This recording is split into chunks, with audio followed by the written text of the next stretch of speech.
अभी हम लोग एनसीईआरटी एग्जाम्पलर का करने वाले क्वेश्चन नंबर 1.11 क्लास 12 फिजिक्स पहला चैप्टर का एमसीक्यू 2 है, इसलिए इसमें more than one correct answer जो है वो सही होगा। तो एक बात देखा जाए क्या क्वेश्चन बोल रहा है कि कंसीडर कीजिए एक ऐसा रीजन जिसके अंदर जो है ढेर सारा टाइप का चार्ज है और जिसमें ढेर सारा टाइप का चार्ज है और जो टोटल चार्ज है ना वो ज़ीरो है। तो उसके बाहर वाले पॉइंट के लिए इस चारों में से कौन सा स्टेटमेंट सही होगा। तो देखा जाए जरा से, यानी कि अंदर में ढेर सारा चार्ज है, minus Q minus Q minus Q plus Q plus Q plus Q minus Q plus Q, लेकिन सब मिला करके नेट जो चार्ज है वो क्या है, ज़ीरो है। तो बाहर वाले पॉइंट के लिए क्या इस चारों में से सिचुएशन होगा। तो देखा जाए जरा सा, सबसे पहली बात कि इलेक्ट्रिक फील्ड बाहर में ज़ीरो होगा ये कहना है, तो ये तो गलत बात है।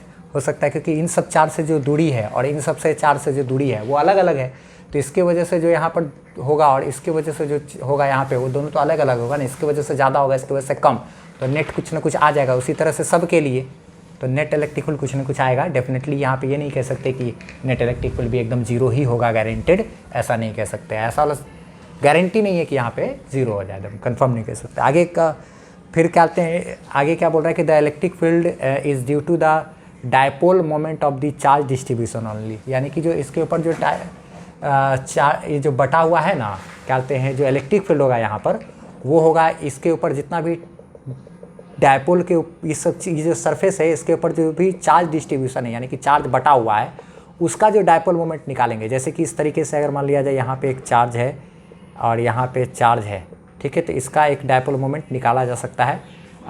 Dipole moment of distributed charge system by Emmanuel लिख करके सर्च करोगे तो मेरा वीडियो भी मिल जाएगा, मैंने थ्योरी इस पर पढ़ाया हुआ है, ठीक है।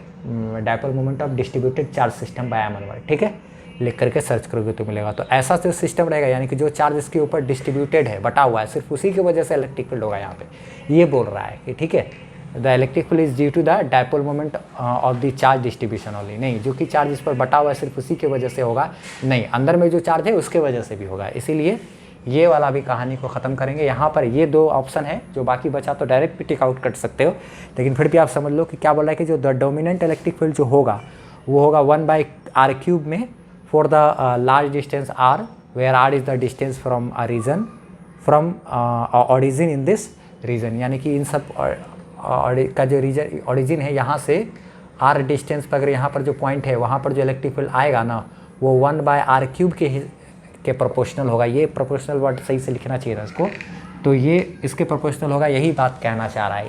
जैसे कि ये सारा का सारा निगेटिव चार्ज है तो सारा का सारा निगेटिव चार्ज का सेंटर मान लो एक जगह, ठीक, सारा का पॉजिटिव चार्ज का सेंटर क्या है, एक जगह है। तो बहुत ज़्यादा दूर पे जाएंगे तो ये निगेटिव चार्ज एक जैसा सिमटा हुआ, पॉजिटिव चार्ज एक तरफ सिमटा हुआ ना होगा ना, क्योंकि सारा पॉजिटिव, ठीक है, ये सारा निगेटिव है और सारा क्या है, पॉजिटिव है।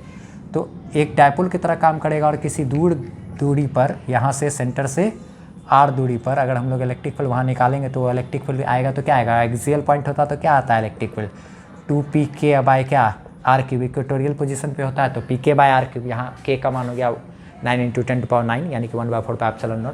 तो यानी कि जो इलेक्ट्रिक फील्ड आता है r/q के इन्वर्सली प्रोपोर्शनल में होता है, बहुत ज़्यादा दूर डिस्टेंस रहता है तब ना ये वाला डिस्टेंस को नेगलेक्ट कर देते हैं एल को।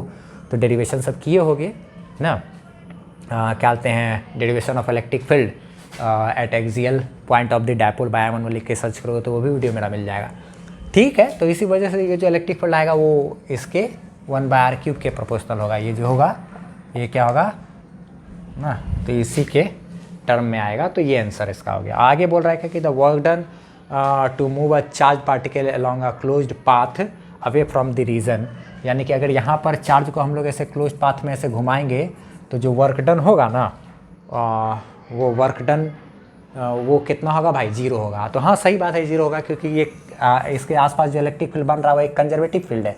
कंजर्वेटिव फील्ड में हम लोग बात कर चुके हैं कि पढ़ाई कर चुके हैं कि जानते हैं हम लोग कि कंजर्वेटिव फील्ड में अगर किसी भी चार्ज को मूव कराते हैं, चार्ज को क्या, कंजर्वेटिव फील्ड में अगर किसी भी चार्ज को राउंड ट्रिप कराएंगे तो राउंड ट्रिप में किया गया वर्क डन जीरो होता है। जैसा कि आपने पढ़ा भी होगा क्लास 11th में कि work done by a conservative force in a round trip journey is zero.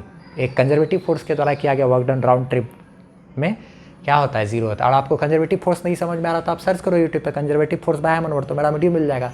जैसे electric force, magnetic force, gravitational force, buoyancy force, spring force, ये सब कंजर्वेटिव है जिसमें पोटेंशियल एनर्जी लगता है, जिसके एवज में आप अगर कुछ उल्टा करके छोड़ दो तो फिर वो भाग जाए, वो सारा फोर्स सब कंजर्वेटिव फोर्स है, इलेक्ट्रिक फील्ड भी कंजर्वेटिव है।